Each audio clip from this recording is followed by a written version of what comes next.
Labą dieną. Sveikinu tikrai aktualios visai Lietuvai konferencijos dalyvius.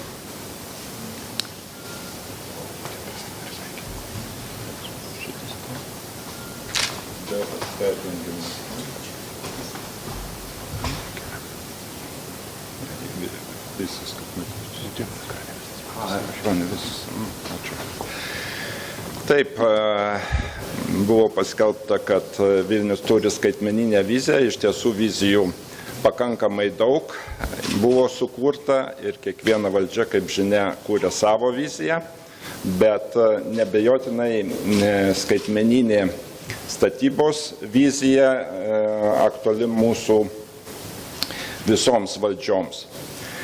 Ir galbūt galima būtų pasakyti, kad jau prieš 25 metus buvo pradėta galvoti, kad reikalinga skaitmenizuoti kaip galima greičiau turimą informaciją, kuri ypač reikalinga statybininkams, tai kartografinė informacija, ir buvo padaryti konkretūs žingsniai. Labai džiugu, kad tuo metu į pagalbą atėjo Norvegijos specialistai, Oslo miestas pradžioj bendradarbiavimo sutartį pasirašė ir mes gavom pirmuosius kompiuterius, kas tuo metu atrodė pats brangiausias dalykas, nors iš tiesų brangiausi dalykai, aišku, sutvarkyta skaitmeninė informacija. 4 metais pradžia padaryta, tarsi pakankamai seniai. Ir dabar, kada pažiūrim, kiek yra GIS-e sukaupta duomenų sluoksnių, mes įvardinam 130, bet be abejonės grupuos sluoksnius galima įvairiai ir jų skaičius gali būti ir vertinamas mažesniu arba didesniu skaičiu. Dabartinius tikslus mes formuluojam taip. Pirmiausia, kad būtų geras, patikimas ir efektyvus savivaldybės darbo vietų aprūpinimas. Tie, kurie administruoja statybą, kurie administruoja miesto plėtrą, turi gauti pakankamai pilną, aiškę, patikimą informaciją. Ir šiuo metu mes esam Vilniaus planas, iš tiesų atskira įmonė, savivaldybės įmonė, bet aptarnaujam ir administracijos darbo vietas. Apie 75 darbo vietos yra tiesiogiai prijungtos prie sistemos ir yra galimybė redaguoti informaciją. Ne tik tai matyti, bet ir redaguoti. Be abejonės aprūpinti vis aktualesnė darosi, kai ateina tokie specialistai kaip čia susirinkę. Daug kas nori pakankamai tvarkingos informacijos, vėlgi atitinkamai paruoštos. Tai ta aktualija pas mus yra pateikti įvairiem kvalifikuotiem vartotojams kuo patogesnė informacija. Ir be abejonės tiek statybų įstatymas, tiek teritorijų planavimo įstatymas reikalauja, kad ta informacija būtų matoma visuomeniai. Vadinasi, informacijos viešinimas yra mūsų trečias tikslas, kurį mes taipogi realizuojam, ir turėdami GIS priemonės, be abejonės galim tai padaryti per interaktyvų žemėlapį. Tai yra rodyti tiek bendrą vaizdą, tiek kiekvienas vartotojas gali prieiti iki savo gyvenamosios vietos, pamatyti, kas konkrečiai jo adresu vyksta.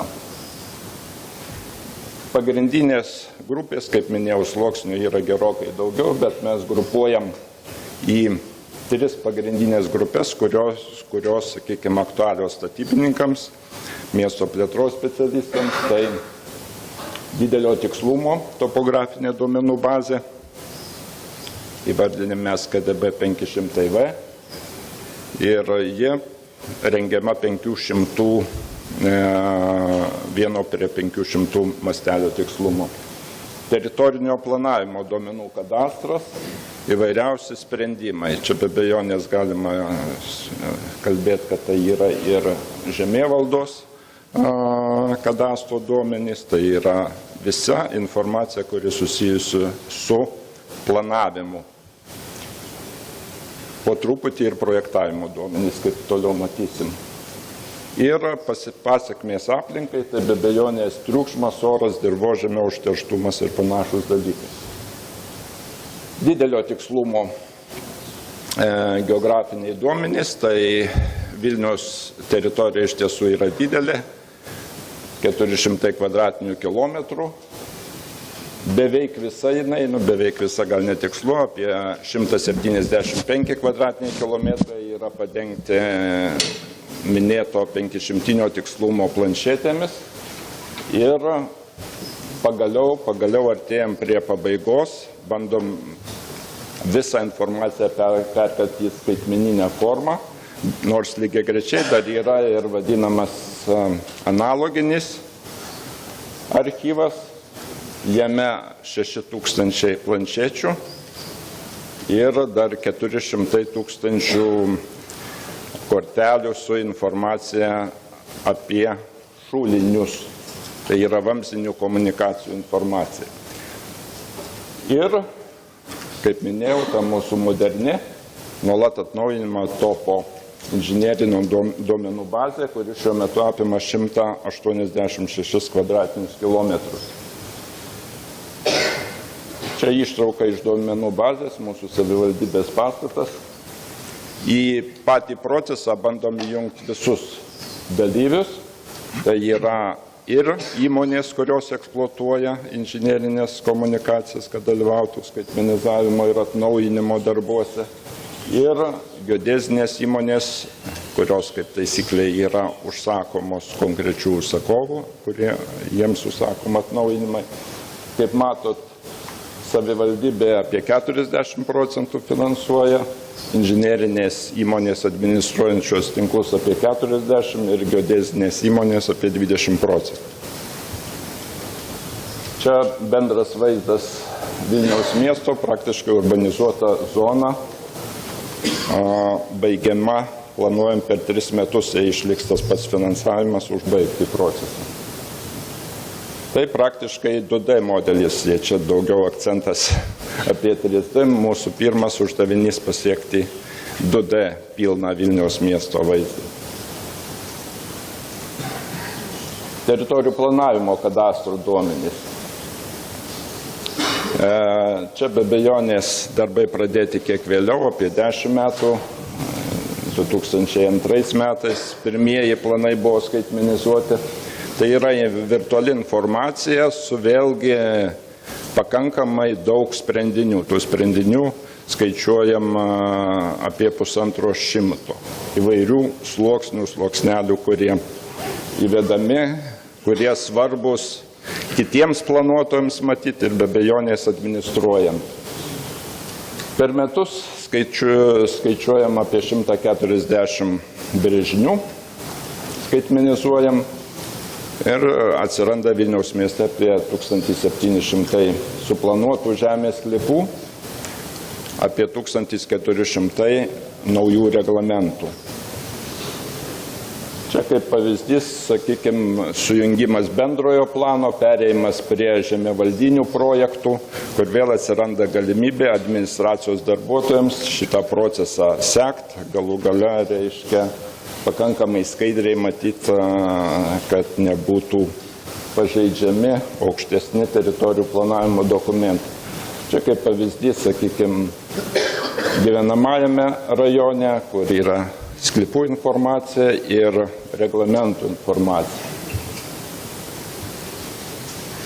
Pradėtas statybos techninių projektų duomenų, pačių sprendinių inventorizavimą. Jei mes Respublikoje turim pačių projektų registravimą ir perkėlimą rastrinėme formate, mes vis tik pagrindinių brėžinių inžinerinių dangų, inžinerinių suvestinio plano, inžinerinių tinklų ir dangų plano informaciją bandom vektorizuoti ir čia matosi bendras Vilniaus miesto vaizdas, tai techninių projektų jau sprendiniai, kaip matote, pakankamai daug jau padengia teritorijos Vilniaus miesto.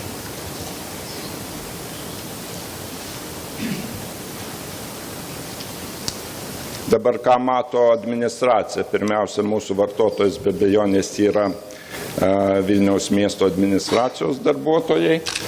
Tai jie mato, dažniausiai mes programuojam jiems arkryderius, jei kalbėt apie visumą, visas darbo vietas. Bandom padaryti kiekvienam departamentui pagal jiems aktualius sluoksnius, nes iš tiesų yra niuansas, kad kada pateiki bendrą visą sluoksnių sąrašą, tai būna taip, kad susijungia visus ir po to, reiškia, nebegali, sistema pradeda lūžti. Tai kiekvienam departamentui bandom padaryti savitą rinkinį jiems aktualių temų ir taip jas sudėliot, kad jiems būtų patogu naudotis. Aišku, einama ir toliau, kada atskirais atvejais, sakykime, medžių inventorizavimas ar panašiai, tai ten jau jų sistema nebe Vilniaus planas rūpintųsi, sakykime, pažymėti, kur nupjautas medis, bet jie patys be abejonės žymi medžio būklę ar turės galimybę tokią. Taip, dabar kaip išorės vartotojams paimti mūsų duomenis, prieiti prie jų, yra padaryta web aplikacija, apačioj matote kdb500.vilnius.lt/tgl.